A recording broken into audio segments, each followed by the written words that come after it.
Salmon ഫിഷിനെ കുറിച്ച് പഠിച്ചിട്ടില്ലേ? Fresh വാട്ടറിൽ ഉണ്ടാകുന്ന സാധനമാണത്. അത് എന്നിട്ട് കടലിലൂടെ യാത്ര ചെയ്യണം. 5000 മുതൽ 8000 കിലോമീറ്റർ വരെ അത് മുട്ടയിട്ടിട്ട് യാത്ര ചെയ്യും. മുട്ടയിടാൻ വേണ്ടി യാത്ര ചെയ്യും.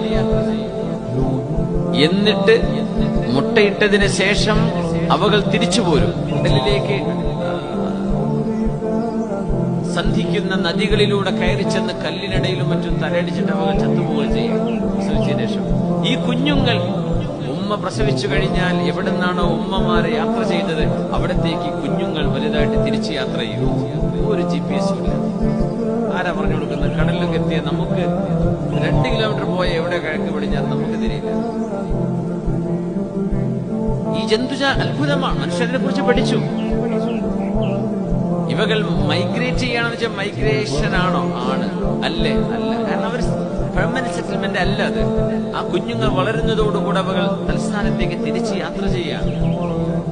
8000 അതിലേറെയും കിലോമീറ്ററുകൾ ഈ മത്സ്യം യാത്ര ചെയ്യുന്നു. പോയ കൃത്യമായ സ്ഥലത്തേക്ക് തിരിച്ചെത്തും. ഉമ്മ എവിടെ നിന്നാണോ പോയത് അവിടത്തേക്ക് മക്കൾ തിരിച്ചെത്തുക.